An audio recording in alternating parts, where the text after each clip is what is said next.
بسم الله الرحمن الرحيم. سبحانك لا علم لنا إلا ما علمتنا إنك أنت العليم الحكيم. رب اشرح لي صدري ويسر لي أمري واحلل عقدة من لساني يفقهوا قولي. المرفوعات هو ما اشتمل على علم الفاعلية. مناسب ددیز بوری مصنف علیه الرحمت مقدمه هر کله چې مصنف علیه الرحمت د مقدمین فارغ شو نو شروع وکړه په مقاصدو کې خبرم بوشي نو مقاصد په دې کتاب کې څو دي درې دي خبرم بوشي نو دا مقصد اول خبرم بوشي مقصد اول کې شروع وکړه اوس طالبه د مرفوعات په منصوبات او مجرورات باندې ولې مقدم کړه پوه مخکې دا و د هغې نه وخت کې مخکې ولې راوړل پوهېږې خیال دی دا د منصوباتو او د مجروراتو نه مخکې ولې راوړل نو جواب دا دی چې دا مرفوعات مثلا مبتدا شوه فاعل شو نائب فاعل شو دې کې د اکثر چې دی دا مسند الیه واقع کېږي څه واقع کېږي او مسند الیه په کلام کې څه وي طالبه عمده وي عمده خارم کوشي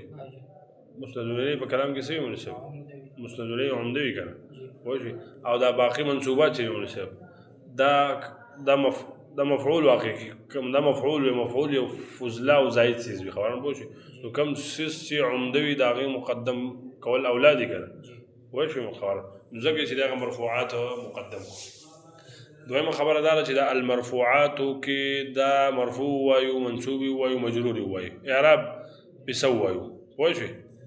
نو المرفوعات مرفوع وایه پوهېږې منصب مرفوع مو ویلی شي نو چې مرفوع ووایې نو بیا به دا په دغې اتو مرفوعاتو کې څه جوړېږي پوهېږې المرفوعات اتو مرفوعاتو نه به څه جوړېږي نو یا به دا مبتدا شي او یا به څه شي خبر شي چې مبتدا شي خبران بوئیگی خبر بھئی هذه شی المرفوعات هذه چی خبر شی منصب نو مبتدا بھئی محذوف شی هذا هذه المرفوعات هذه المرفوعات یہی منصوب ہوا ہے منصب چونکہ دا جمع مؤنث سالم چی دا آغا حالت نسبی دا حالت جری تابعوی دا سوا اشرع المرفوعات تاسو مرفوعات شروع کئی اقرأو المرفوعات پوش میں منصب یہ حدیث وقت چی دا مجرور ہوا ہے دا سی المرفوعات بدی صورت کے بعد عبارت ترکیب بدا سے هذا الباب فی المرفوعات دا خود دی ترکیبی حیثیت شو درم خبر پا المرفوعاتو کی چی دا المرفوعات جمع دا مرفوعون دا که دا مرفوعاتون دا جواب دار چې د المرفوعات جمع د مرفوعون دا د مرفوعاتون نه ده نو که ته اوس ستا په ذهن کې دا سوال راځي طالبه چې دا د مرفوعون د مرفوع خو مذکر دی او د مذکر جمع چې دا هغه په واو نون سره راځي پوه شوې په واو نون سره راځي په الف او تا سره نه راځي د مؤنث جمع په الف او تا سره راځي نو ته څنګه وایې چې دا د مرفوعون جمع ده نو جواب دار چې دا مرفوع صفت دی دپاره د اسم پوه شوې دا مرفوع صفت د پاره چا دی لکه دا مرفوع منصوب مجرور دا صفت د اسم واقع کی او اسم خو مذکر دی او د مذکر لا یعقل صفت او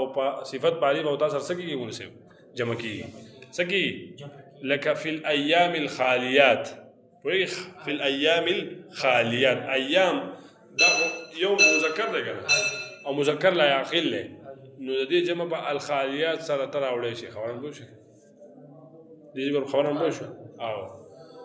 او د مرفوعاتون جمع نه ده منصب د مرفوعاتون جمع ځکه نه ده چې دا د مرفوعاتون جمع کې نو هلته اسم مذکر دی نو بیا د موصوف صفت په منځ کې څه نه راځي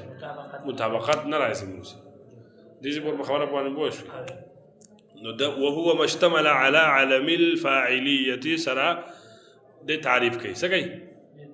تعریف کوي د خبرم پوه شي د مرفوع تعریف دته کوي چا تعریف دته کوي د مرفوع تعریف دته کوي دا هو ضمیر راجع دی منصب مرفوع ته لکه جنسی مرفوع ته او دقه جمع باغ څه باندې دلالت کوي په دغه جنسی مرفوع باندې دا جمع دلالت کوي او ما عبارت ته د چا نه د اسم نه پوه شوې مول صاحب. او دلته د عالم په معنا د علامې سره دی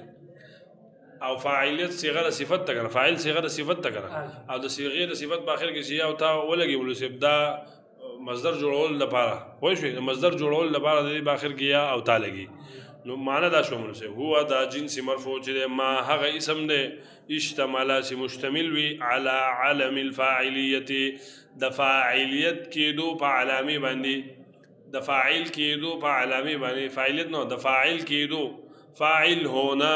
مصدر شو کنه د فاعل کېدو په علامه باندې مشتمل وي نو لہذا هر هغه اسم ته ماته ګوره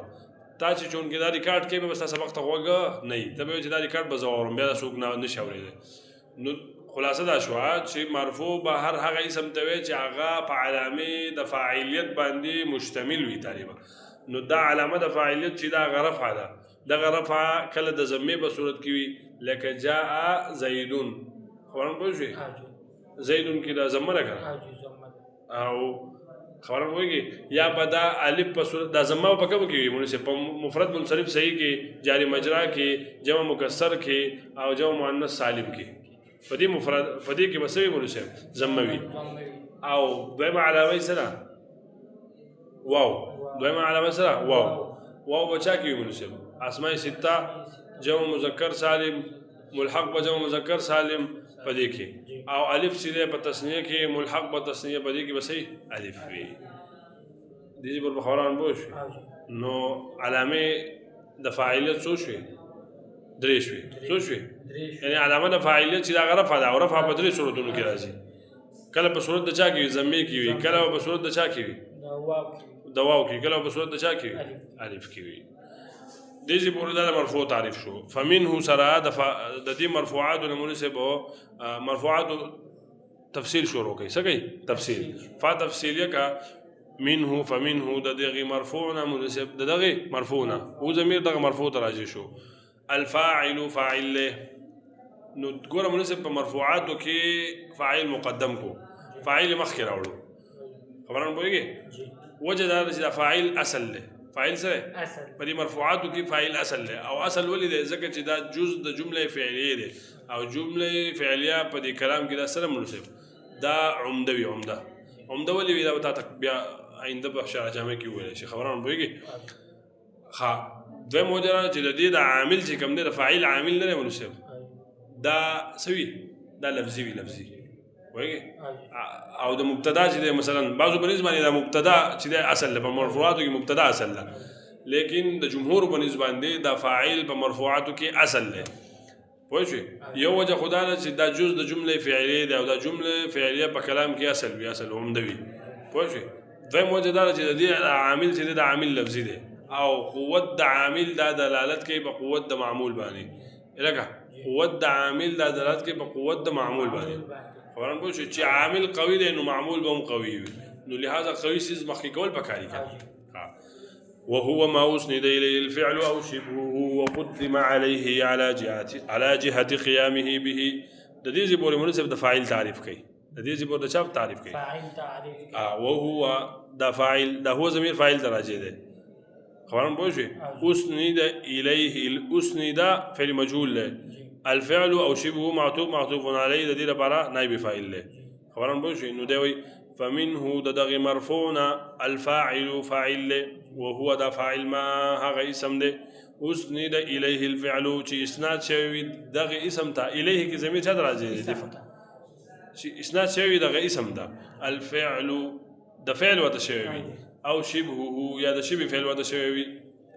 د یعنی دا فعل ولا مسند وي یا دا شبه فعل ولا مسند وي سوي مسند وي د دې اسناد شوی کنه خبران پوه شئ او دغه اسم سوي مسند الیه وي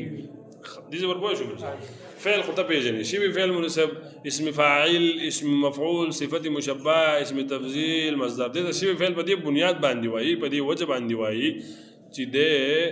د فعل بچانی څه کوي عمل کوي فعل چې څنګه فاعل غواړي د قصد دوی هم فاعل غواړي خبران پوهېږي او نو د شبه فعل یعنی د فعل مشابه شبه فعل په دې بنیاد وته وایي ها وقدم عليه او دغه فعل او دا شبه فعل چې دا مقدم کړی شوی وي دا به مقدم کړی شوی وي علیه په دغه اسم باندې ودا تقدیم وجوبي وي ها تقدیم بسوي دغه فعل یا د شبي فعل با په دغه فاعل په دغه اسم باندې به مقدم وي مولسم وایي که مقدم نه بلکې مؤخر وو هغه بیا فاعل نه وي لکه زید ضربا نو زید دلته مبتدا ده مولسم سره مبتدا ده خبر مو فاعل نه ده على جهة قيامه به على جهة قيامه کی ضمیر راجع ده فعل ده به کی ضمیر راجع ده اسم ده په طریقې د قیام د فعل به په دغه اسم پورې چې دغه اسم دغه فعل به قائم وي په دغه اسم پورې دغه فعل به قائم وي په دغه اسم پورې پوه شئ او دغه فعل به د دې فاعل د وجې نه په وجود کې راغلی وي خبران پوه شئ چې دغه فاعل وي نو دغه فعل به وي پوه شئ مثل قام زید په دې سره احتراز شو منصب على جهة قيامه به سره نائب فاعل خارج شو هغه د تفاعل نشي ویلې هغه نائب فاعل له وش ولا منوي على جهة قيامه به بوي دا فعل با قائم وي په دغه اسم پورې عدل دا قائم نه وي بنای به فاعل کې ضرب زیدون دلته دا فعل قائم نه بلکې فعل به واقع شوی خبرونه پوه شئ مثل قام زید مثال دا چا لپاره مثال شو د فعل لپاره وزید قائم ابوه او دا مثال د شی فعل لپاره شو قائمون اسم فاعل لکنه او دا شی فعل ابوه د دې لپاره سره مناسب فاعل له دې لپاره فاعل له خبرونه پوه شئ ورونه صيغه صفت نه اسم فاعل بدی اسم فاعل اسم مفعول بدی کې کله چې دا مفرد صيغه وي نو دې کې دا خو فاعل غواړي فاعل سکی فاعل غواړي خو کله چې د مفرد صيغه وي نو بدی کې با ضمیر چې راغه مطلب مستتر وي خو واجب جائز الاستتار سره جائز الاستتار سره خبرم پوه شئ پدې کې مناسب ضاربون کې بس هو ضمیر وي پدې کې هو ضمیر وي خدا جائز الاستتار وي مناسب کې اسم ظاهر راغی هغه بوله فاعل وي اسم ظاهر راغی هغه بوله فاعل وي کرانه هو ضمیر په پدې کې سوي هغه په کې فاعل وي خا ضاربان کې مناسب د دې تسنیه او د جمع په صيغو کې با ضمیر مستتر وي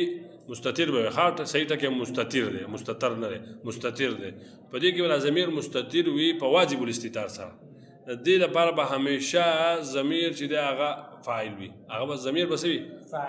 ضمیر به فاعل وي لکه ضاربان کې به څه سره وباسي کم ضمیر هما ضمیر او ضاربون کې به هم ضمیر دا یو زائد خبرې تراړم مناسب دی دلته ضرورت نشته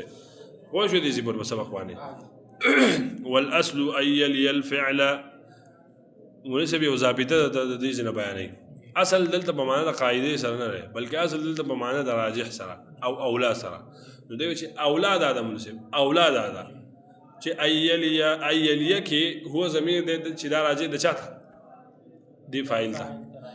اصل په دی فاعل کې دا ايليه الفعل چې د متصل وي د فعل سره وجه سره طالبان د کل جز ده د پشان د جز ده پشان د چاره پشان د جز ده لفظا او معنا